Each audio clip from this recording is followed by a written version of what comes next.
So we are expecting quite a few colleagues here today to hear our live Q&A with Paula Lloyd-Knight.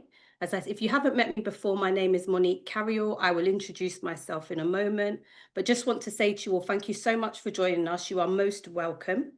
You will be on mute here with us today. I will explain a little bit more about how we encourage you to interact in a moment, okay? But good afternoon, you are welcome. Really good to see you here. Nikki, you will hear me talk to my colleague Nikki in the background. Nikki will be admitting colleagues into the room, and she will also be supporting me with the tech and Q&A. So Nikki, shall we click to the next slide? Okay, so for anybody who hasn't met me before, my name is Monique Carrier. I am the co-founder of Bravery in the Boardroom. I'm a leadership coach and consultant, and I would describe myself, I always say my mission is to build a movement of 1 million brave leaders. And I hope after today, you feel like you're part of that movement with me. If you haven't met me before, you may not be aware that prior to running my own consultancy on leadership development, I worked in the NHS for 20 years. I started off as a PA. Did 10 years as a commissioner before, as they say, I moved to the dark side and went to a provider organisation in London. And the last 5 years of my time in the NHS, I was the Director of Strategy and Transformation, so held a board level role. When I became a director, I was the only Black director at the time. I was the youngest director at the time, and I'm a mum of 3. I'm not the average person you see in an NHS boardroom. But what I do know is there are many people like me who have the talent, like Paula, who have the talent and don't always have the inclusive, supportive managers like I did, or the opportunity to progress into the boardroom. And I want that to change. So the reason why I founded Bravery in the Boardroom was because I want to see boardrooms representative of the communities and people that they serve. If you've been to a Bravery in the Boardroom event before, you know that quite often I hold roundtable events and I interview colleagues like Paula who are in senior leadership roles to understand more about their journey and story, but also because I know it is so hard to access mentors or sponsors who may understand your background and where you're coming from. So creating spaces like these where we can come together, we can be energized, we can be inspired, but most importantly, you can understand what are some of those key steps to help you navigate and progress your career if you're underrepresented, but also if you are a senior decision maker, what is it you can be doing to remove some of the equity barriers that we may hear about in the conversation? So before I go any further, let me give you a bit of insight into what we're going to be working on today. So Nikki, can we click to the next screen? Let me give you some housekeeping, okay? So the session is being recorded today. We know that there are a number of colleagues who wanted to join us, but couldn't make this time. We try to mix up the times that we hold our sessions because we understand some colleagues prefer to have sessions in the evening, but we also have colleagues who have care and responsibilities where during the day works better for them. So we mix it up, but we always record these sessions. So if you can't join us live, you can access the recording.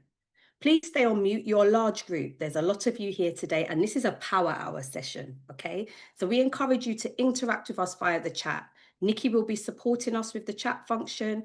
I want questions from you. We have got time today for audience Q&A. So I'll be asking Paula some questions, but we really want to hear from you. So please, I encourage you, let us know where you're joining from today. So drop it into the chat. Let me know where you're joining from. But please do ask your questions and interact with us as the conversation flows this afternoon.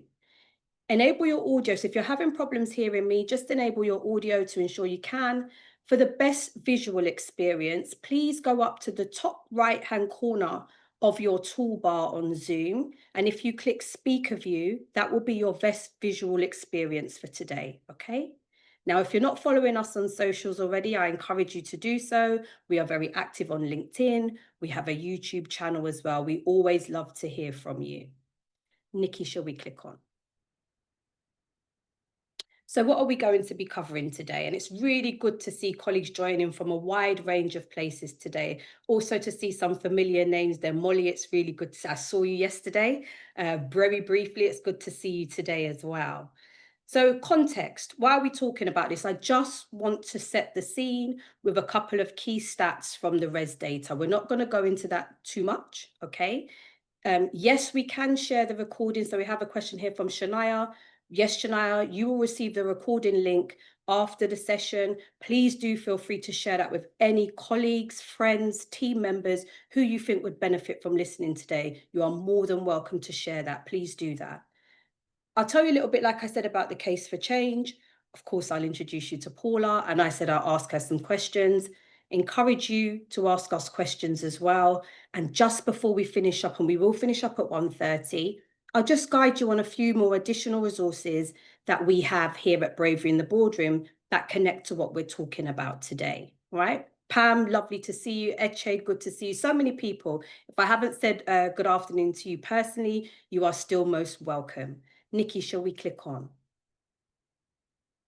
So the next round of the res data, the full pack, the data pack, isn't quite out yet. So I'm using slightly older data from res. You should know locally in your trust by now what your 2024 key headlines are. So for anyone else who doesn't know I've got a lot of colleagues here on the call today who are very familiar with the res data. But for anyone who doesn't know, res is the workforce race equality standard data that is collected across all NHS organisations.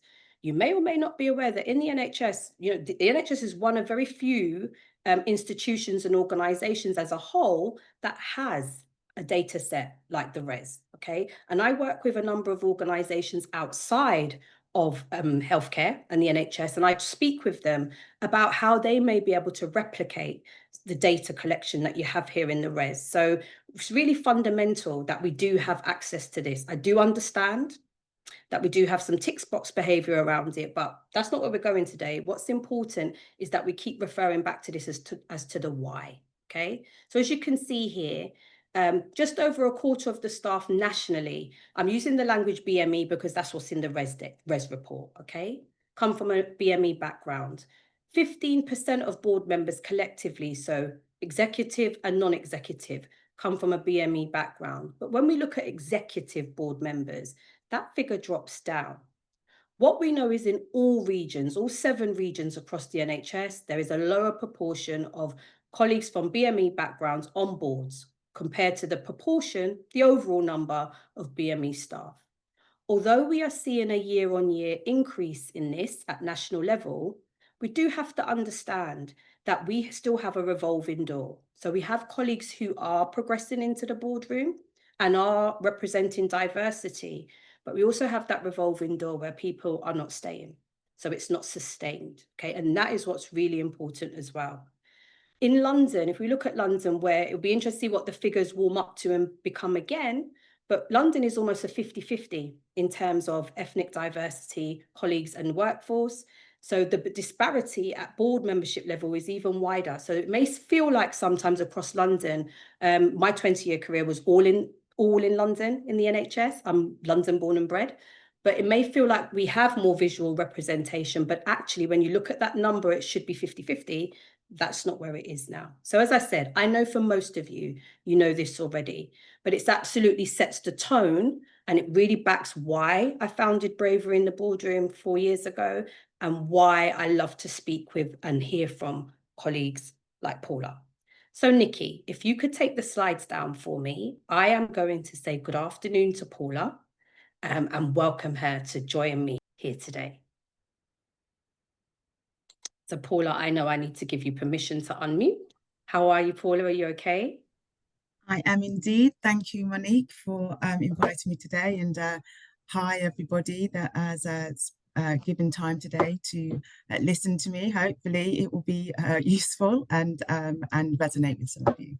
Of course, I know it will. I know it will. So Paula, it'd be really good to start off with you introducing yourself in terms of your current role and then telling us a little bit about your journey into this role. Cool. So my current role is Deputy Chief Operating Officer at Black Country Healthcare NHS Trust. It's a mental health trust. And my journey, I think, is, I was going to say it's quite a strange one, but I don't think it is. I think it's just quite a broad one. So just very quick summary. I graduated in 1993, so I'm quite old, Monique, as you know. And I read politics and law, so that kind of gives you a background of kind of where my brain was at.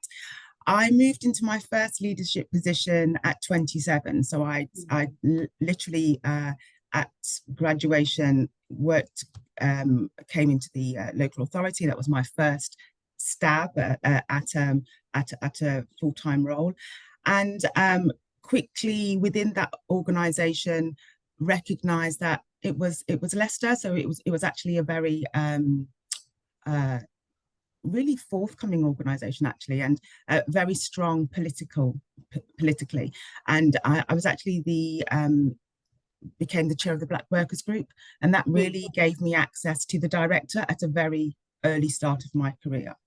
And I kind of hold that because that will come in later in the discussion. Okay. So I moved into a service manager role at 28, and then had various roles in the local authority, but then got an opportunity to go to London and to work in a project role there. And that role was part of the King's Fund. So it was a project role, but it was all about IHI, so Institute of Health Improvement. You had a whole year of working with the King's Fund and being on their new leadership course, and Sussex University.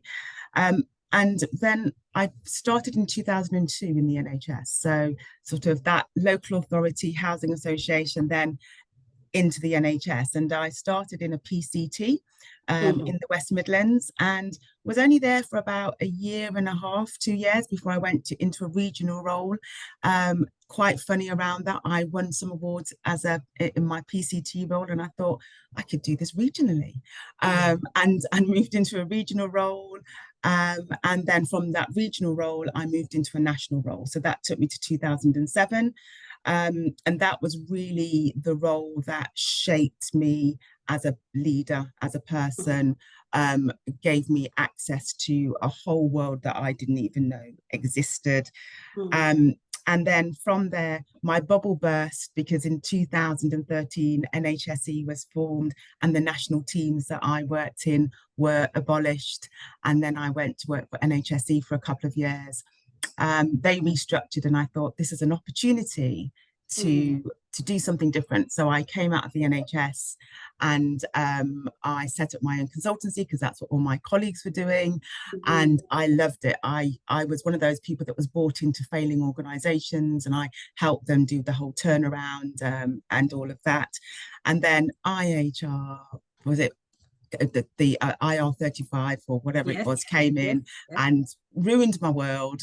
And then I came back into the NHS, and I came back in at an acute trust, and worked at associate director level, and then moved into deputy director level, which again gave me huge opportunities to work with the senior leadership board. And then 2020, I moved into mental health. And my first day, it was March 2020. So some of that might be imprinted on people's brains because it was like COVID. My first day in that role was writing a plan on a page of how we were going to survive with only 20% of our workforce. And then from there, that mental health trust, I then moved to my current role as deputy COO. So it's been an interesting journey, but one where there's some key moments that have really shaped where I am today. What I heard there, Paula, is a lot of variety, breadth as well. NHS, non-NHS, very rounded view of public sector, regional, sort of national, local, really hearing the mix of and the depth of your experience. So can I kind of tag and add on to that in relation to all what you shared with us? What were the biggest enablers of your success? I think that for me, the biggest one was around when I did the national role. And that role really gave me access to people that I probably would have never met before. So my role it was a dual role. So it was a very strange role. I worked for the National Audit Office, but I also was working for the national team at the time. And so I had to report into the National Audit Office, but also I was on all of the national committees, the national screening committees, and sort of developed strategy at a national level around cancer. So in that 7 years that I did that role, I was exposed to peers. I had to do a lot of parliamentary questions. I was in the House of Commons a lot, and really worked at a very privileged level in terms of that becoming my everyday, Yes. and noticing how things really worked. So that being in that place and observing, I observe a lot. I sort of sit and I look. For me, that is a massive thing, to just watch how people behave, their behaviors, how they influence spheres of influence, and some of the things that I would like to emulate, and some of the things that I was like, oh, actually, no, that's my red line. That's not where I'm going. So I think my biggest influence, and sort of take home, was the just understanding how the role, I'd say understanding the rules of engagement, because sometimes we don't get that opportunity to understand the rules of engagement. So that shaped my leadership journey and understanding, and the networks were phenomenal, that I had in those 7 years at a national level. And when you say networks, Paula, do you mean the informal networks and connections you had, or formal ones? I would say both. Okay. So I was probably going to do this quote later on, but I'm going to do it now because it seems more pertinent.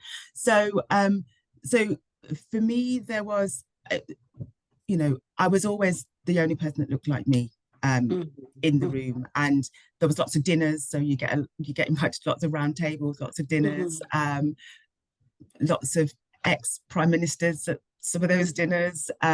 So it was a different level.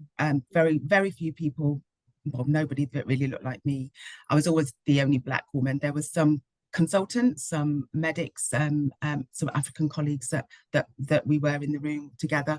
But the one thing I probably would say that stood out in terms of my learning was when the person who was like the czar for that area said to me, it's not about, Paula, who you know, it's about who knows you when you're not in the room and will advocate for you while you're not in that room.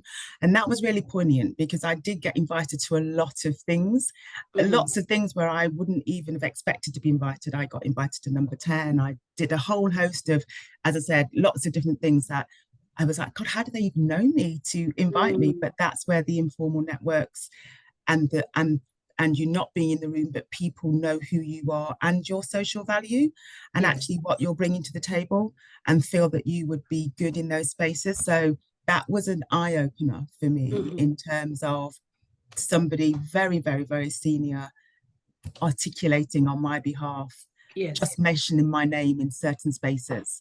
And there's lessons for us when we're in the positions that we're in to absolutely be doing that with people that we know and we mentor. What a powerful point there. And we hear so much about sponsorship now, don't we? Especially when we're talking about progression for colleagues who are underrepresented. And what you've just described there is a live example of how sponsorship actively helped you, not necessarily to make the next step, but to be able to understand, like you said, the spheres of influence, how we do things around here, isn't it? How do you operate effectively in these spaces and at these levels? So powerful what you shared there, that insight, because it's very easy to hear the language sponsorship, I want a sponsor, but actually what you've described there is, well, this is what a sponsor did for me at a key step and phase in my career. Picking up on what you just said there, because you said, more often than not, I was the only person of colour in the room. I was the only Black woman in the room quite often. What challenges have you faced as a Black woman in leadership? I mean, both within the NHS, because you've been in the NHS for a while now, but also you stepped into leadership earlier in your career. What challenges would you share with us here? So I think early on in my career, I think the challenge was other people's perceptions of how I should be. And I think when I was younger, certainly I would, you would listen to things and people would say, oh, you speak very well. And oh, you look really nice, as opposed to, well, why wouldn't I look nice Yeah. and why wouldn't I speak well? But that's their own biases and their own Mm-hmm. perceptions and stereotypes. And I think when I was younger, I took some of those on, and I listened to some of that. Mm-hmm. And I think as I grew older, and also with, just really watching the way the world was working and watching that whole influence and power and the dynamics, I realized that actually I can't control the fact that they may have this stereotypical view of what a Black leader, Black woman should be, shouldn't be. All I can do is control how I respond to that.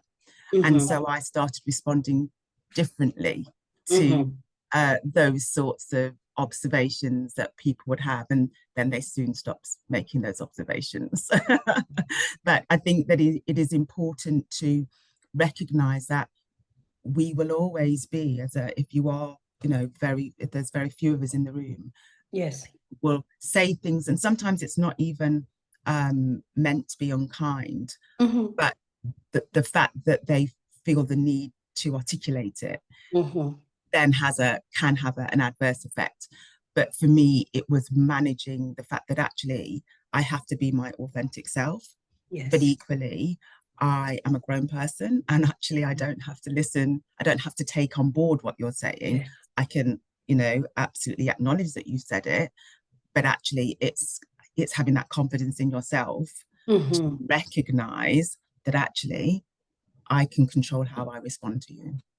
Absolutely. And, again, and hearing that you're sharing that, Paula, not when you had, the influence and the title that you have now, that was earlier on in your career. Absolutely. But you saw that opportunity, and not even opportunity, that's not the right word, but you used your own influence and self-belief to actually go, actually, that might be what you want to share as a microaggression, because that's what it is. How do I want to respond and react to that? Yeah, And am I taking that baggage on, or am I actually leaving it at the door? That's what I hear. exactly. Yeah, Exactly. Yeah. yeah, I And hear that you. is and that's really important, because people have baggage for lots of different reasons. And sometimes we want to pick up the bags and start running with them, when actually it's like, I've acknowledged you have a bag, thank you, but actually I don't have to do anything with that. Yeah, And that's actually powerful in itself. But it does go back to, self, and recognizing your own value and your own worth, and actually that you're ready. And that for me was, you know, the confidence that I had in myself, not hmm, to necessarily feel the need to, take on board everything that people were necessarily feeding back, if it wasn't something that wasn't born on by a stereotype in the yeah, first yeah, place. yeah. No, I hear you. Thank you for sharing that. So, linking on to that, is there one thing you'd wish you'd known earlier in your career? Um, you know what? I'm going to say no, and Mhm. that's not a conceited no. I'm going to qualify that with, Mhm. I was very fortunate to step into my first leadership role at a very young age. So Mhm. sort of 27. I'd only left university sort of 20, so 7 years within that space, I stepped into my first management role. And before I stepped into that management role, I was doing that chair of the Black Workers Group, which Yes. gave me the opportunity to sit at a sub board level with the Mhm. director of Mhm. social care. And Mm. again, observe behaviors, look at how people worked, where they influenced, the meetings that were not in the meeting. That was really Yes. important. Understanding that the meeting isn't in the meeting sometimes, the meeting is before the meeting, and understanding how that works. And so being exposed to that and then going on to a leadership role, I think really gave me some of the tools that I probably wouldn't have had if I hadn't have had that exposure. Mhm. So I'm one of those people that truly believe that all the experiences that I've had to date have made me the person who I am now. If I'd Yes. had them differently or in a different order, I may be different to what I am now. So I don't have any regrets. I think that I was very fortunate Mm-hmm. to have that space at a very, very young age and early part of my career before I was, a traditional manager, to Mm-hmm. be exposed at that level. Because, the county council that I worked for, um, very non-diverse. um, Mm-hmm. but the director, I think probably because I was holding the director to account, and he was a bit shocked. Actually, who's this black woman telling me what to do? Mm-hmm. Um, Mm-hmm. but actually, I think he secretly respected it, and actually, his son later on actually said that in so many words.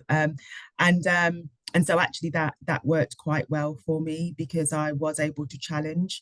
We had some quite dire statistics in that Mm-hmm. organisation, quite difficult situations around uh, the workforce data, certainly around disciplinaries, etc. So my role in that sort of Black workers sort of chair was to be at that, be around Yes. the table and ask Yes. those questions. Mm-hmm. Mm-hmm. But then that allowed me to do other things as well. Mm-hmm.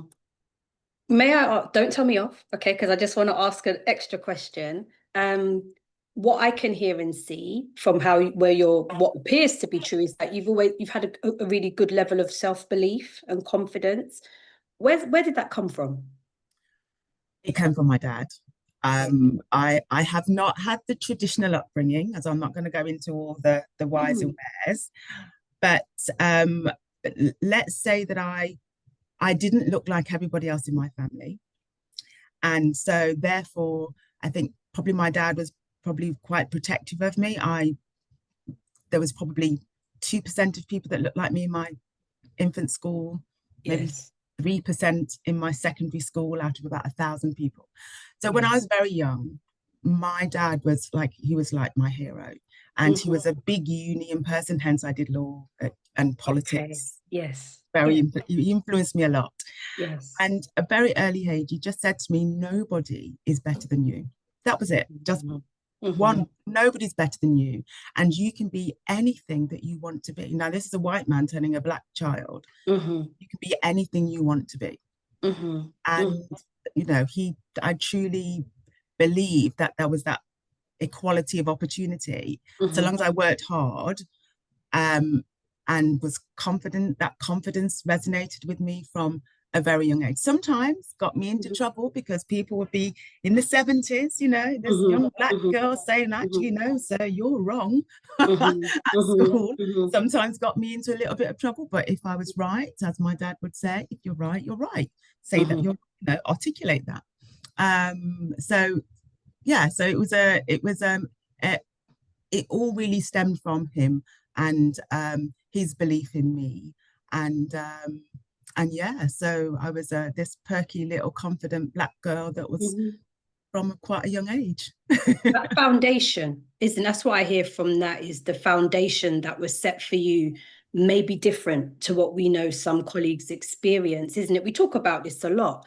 Mm, Um, I've got colleagues here with me who are part of a career accelerator program I'm working with them on. And we talk about it a lot about cultural backgrounds, you know, messages that you may or may not have received from your yeah, parents. Like yourself, I very much received from my parents you can be anything that you choose to be. And so I didn't realize that I had equity barriers until I came into the space of work. But I already had a high level of self-belief that mostly made, like what you said, I'm going to challenge this. But I don't say that lightly. So the message here isn't about, oh, if we did it, you can. It's recognizing that when we don't have those equity barriers, within reason, we can move forward.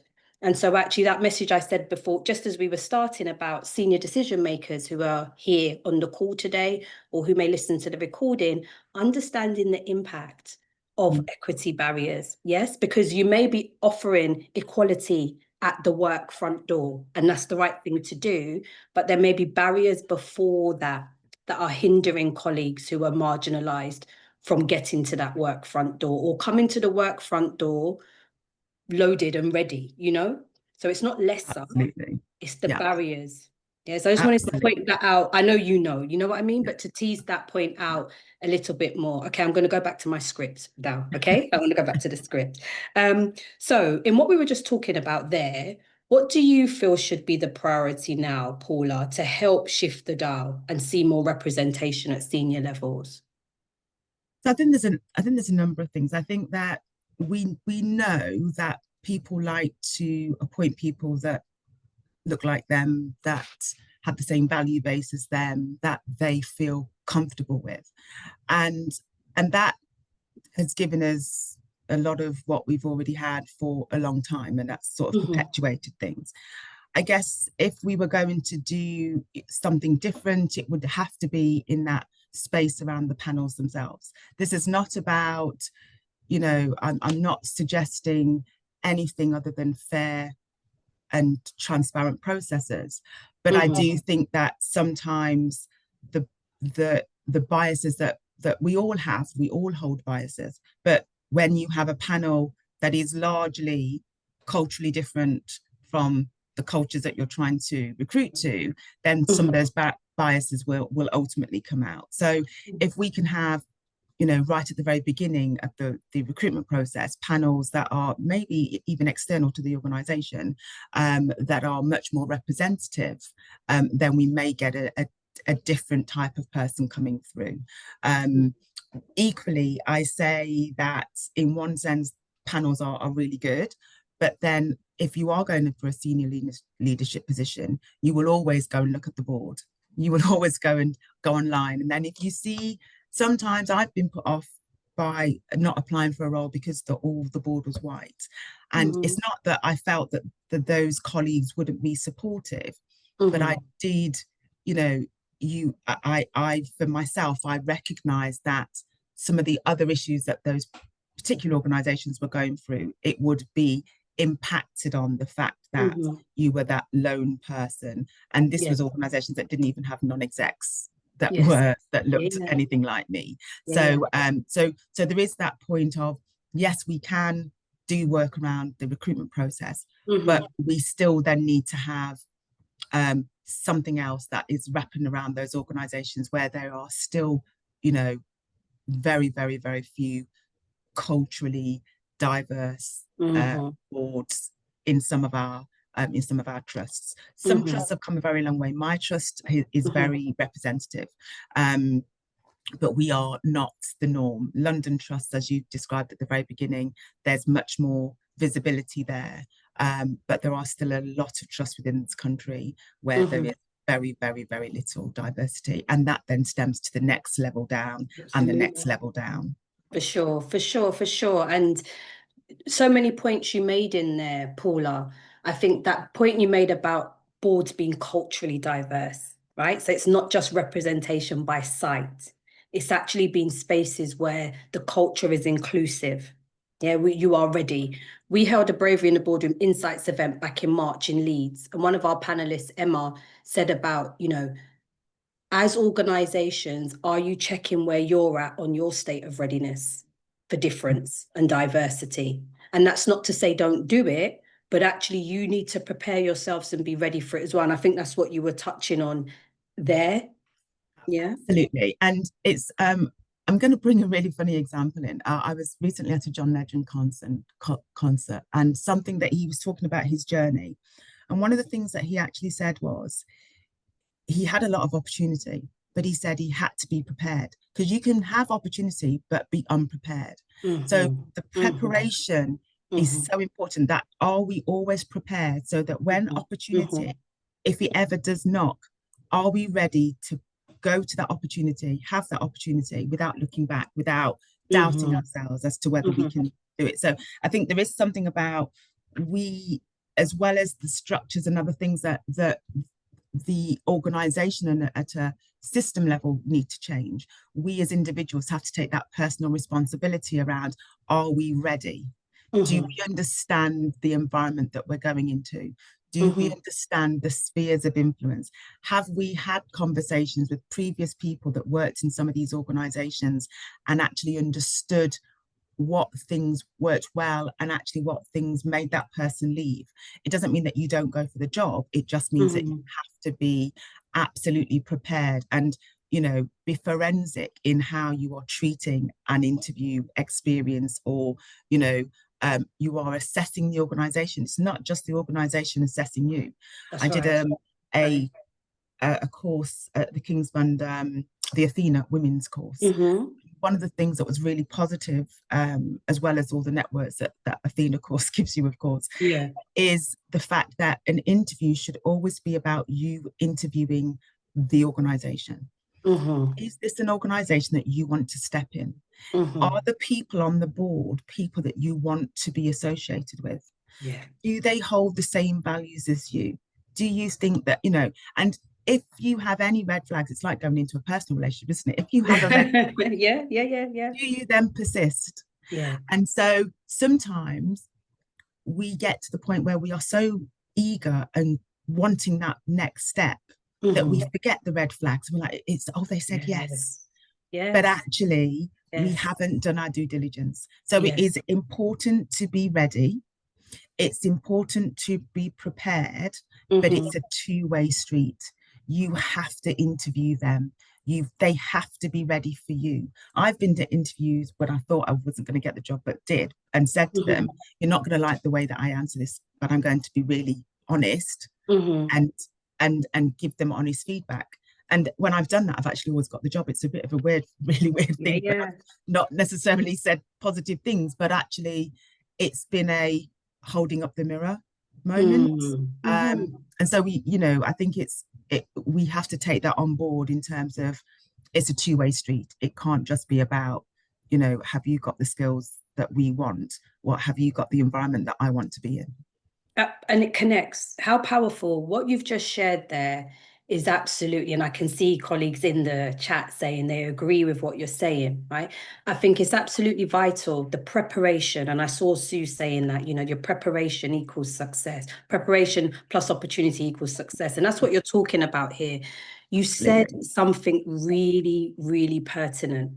We can get carried away with the opportunity, right? And we don't do our due diligence and our homework. That is gold. Okay, that is gold. This isn't saying, I'm too good to work anyway. That's not what we're talking about. But what we are saying here is there are organizations who are forward thinking, who are ready for diversity and difference and are trying to understand. So, like you explained there, you've gone for jobs and sometimes you've been quite honest in the interview. That organization is most probably quite mature in where they're at. And if they want the difference and they want your diversity and innovation and disruption, they're open to it, right? So they open to it. They took it on the chin. We want to learn from this. You'll have other scenarios where they're run for the hills when they say that, because they're saying they want difference, but they only want a difference that complies or does this, this, and this. So the difference isn't really warranted. And that's what you were getting at about inclusive recruitment, right? So I'm Absolutely. reiterating these points from Paula because for our audience today, this is gold. Okay, this is gold. The way that not just what you're sharing with us, Paula, but how you're unpacking it, and how it impacted your career. So I literally have 1 minute before I'm going to move over to Nikki to make sure we have time for questions from the audience. I want to pick up the question here because you shared a lot about advice, okay? And you shared about being the only one in the room. You shared about where your confidence has come from.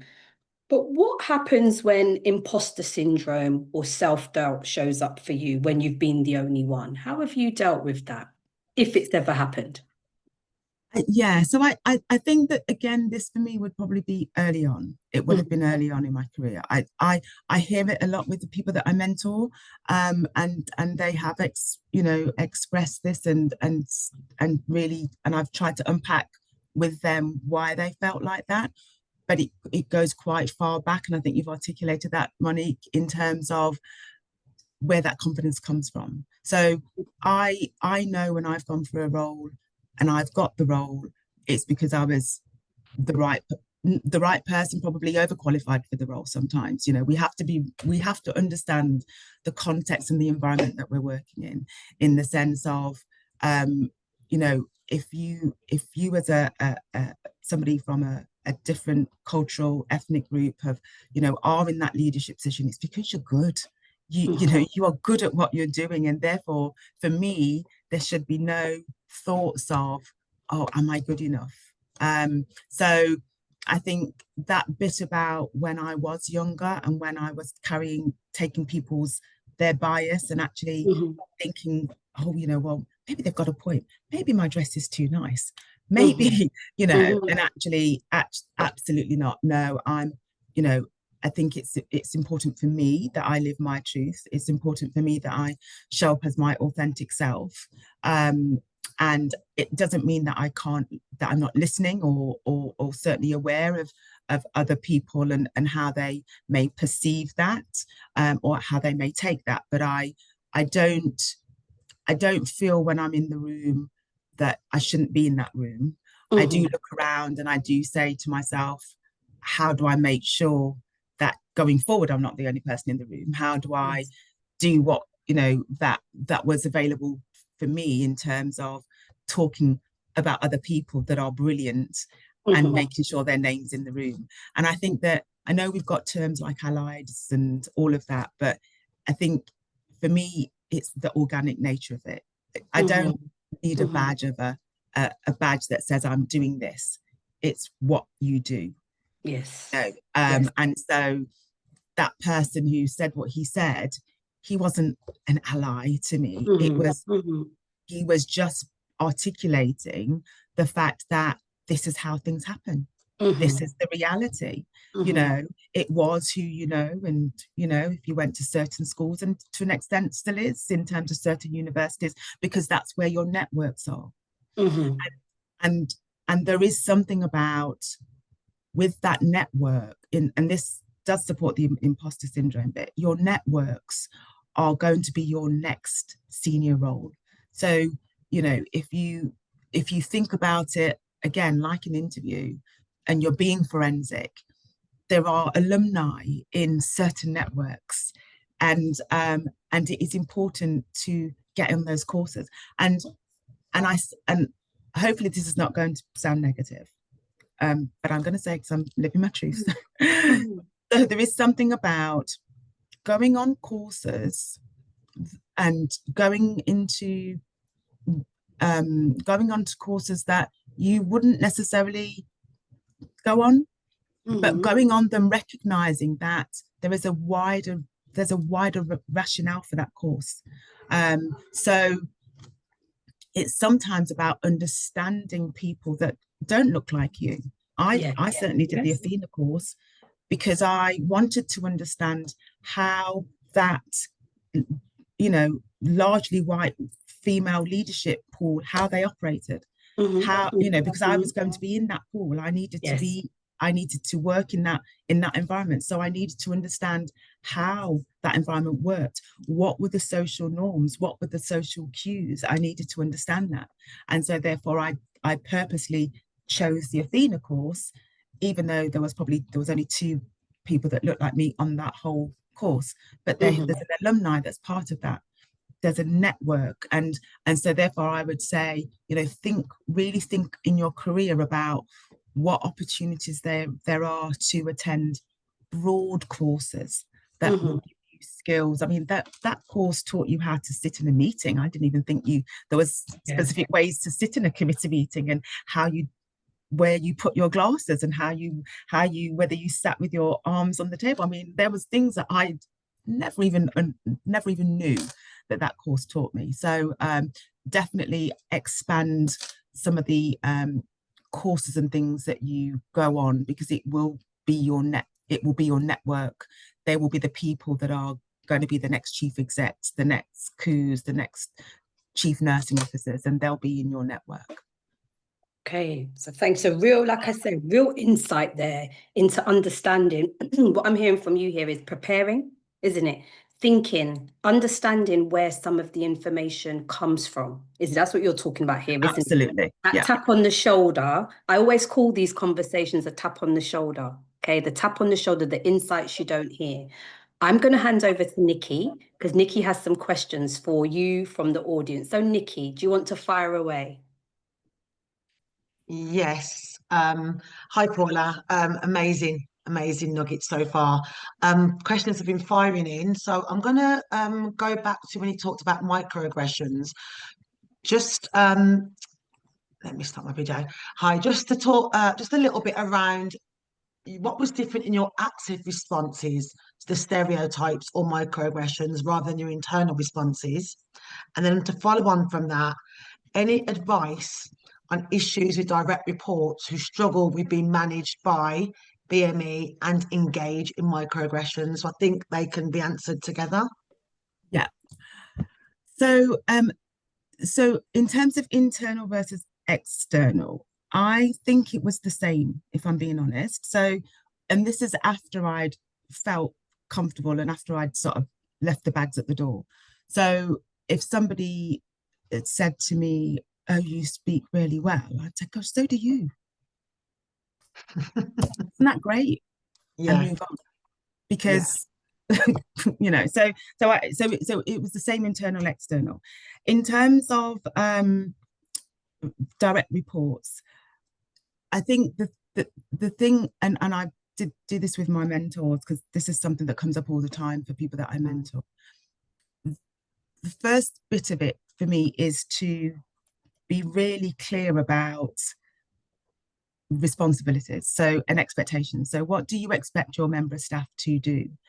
Recognizing that they will be in networks of influence that are not part of their role, but they will have those networks of influence through marriage, friendships, training, etc. Where are your networks of influence? So where are you able to be in a space similar to that? And actually sometimes just call it out.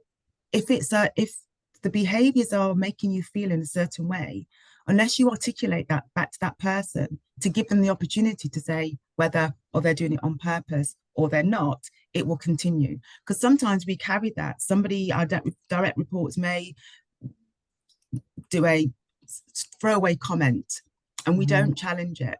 But actually, if we do challenge it and say, "Oh, when you said that, did you mean this?" And they'll be like, no, because they're not silly. Yeah. Or they might say, yes, they do mean it. And then that's a whole different way that you can take that. Thank you. A really interesting question from Molly on the banding notes. How can we stop the banding becoming a barrier to progress for global majority people? As in the banding, as in like band 5, 6, 7, 8. Band 5, yeah. Okay. Um, I'm not quite sure I understand the question. So I suppose let me play it back. So in terms of, So let's say you're a band. if you're a band, if you're, the NHS is very hierarchical. It is, Isn't yes. it? And so people talk quite a lot. If I took the example of, to be a band 6, you need to be a band 5. You need to be almost going up linear. Or I'm only a band 5. I couldn't possibly speak to. So Molly, if I'm misinterpreting your question, do add to it. But it's almost, how do we stop that from limiting where people may step into or consider as next steps for themselves? Okay. So the first thing I would say goes back to my point about spheres of influence. In the world, in the environment that we operate in, people don't operate in their bands, and that is quite apparent. That you may have somebody who is a band 4, doesn't look like me necessarily, but is a band 4 and has huge influence and access to people. And so therefore there is something about observing and understanding how somebody at a band 4 can have such a grasp on quite senior people. So some of this is yes, there is a hierarchy. I don't think you do have to go through your bandings. I'd certainly jumped bandings when I was going through my career.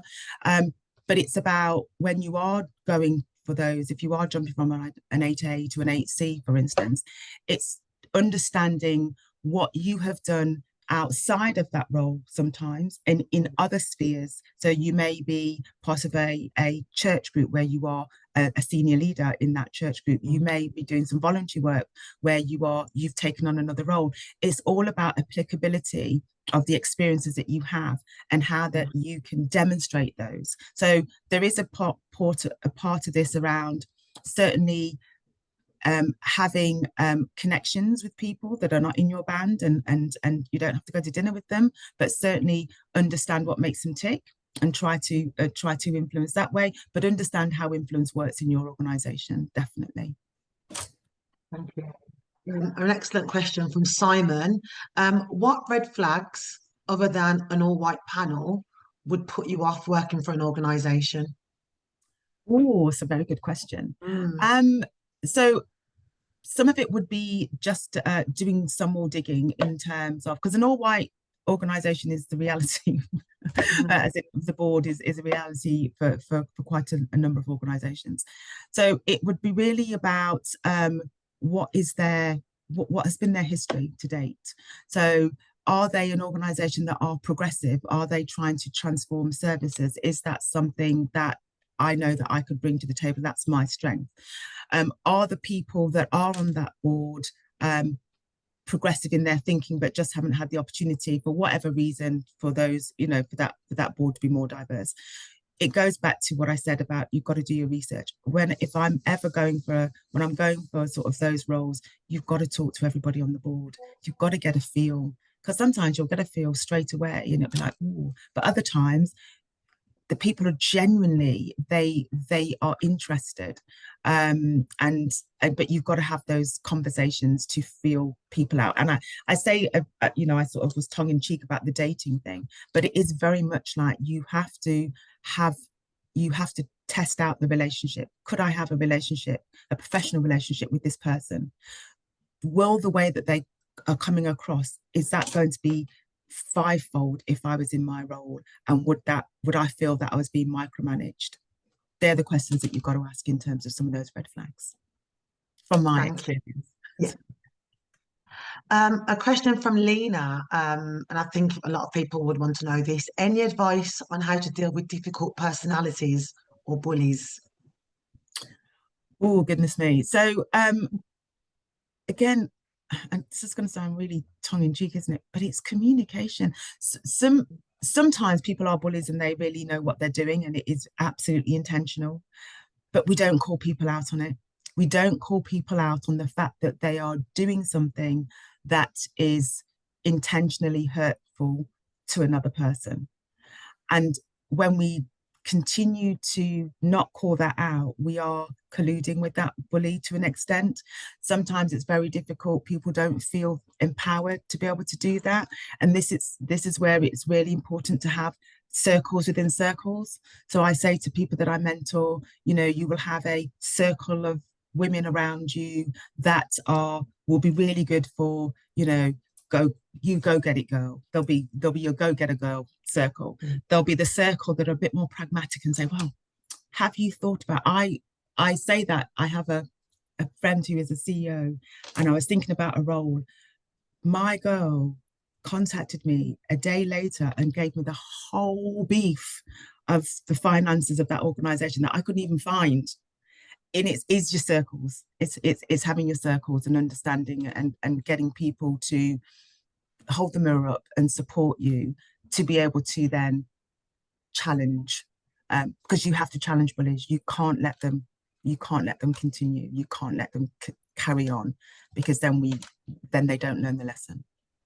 Paula, can I add a point to that in relation to when someone doesn't feel safe enough to do so? So when you are, when colleagues will approach you informally and because they don't feel safe to do so. Do you mind sharing a little bit about the advice or guidance you would sort of give them when you hear that? Yeah, so I think I've probably done it in a number of different ways, depending on how the person feels in terms of that exposure. So some of this is about if people, and again, it's all about different levels of influence in an organization. And that influence isn't necessarily hierarchical influence. It can be in different ways.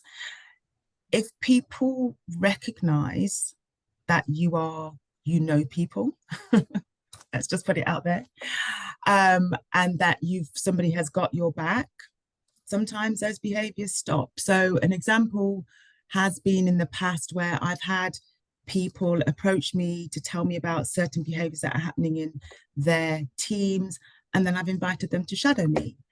and they shadow me on specific meetings, which I've selected specifically, and then those behaviors suddenly stop. So sometimes it's just recognizing that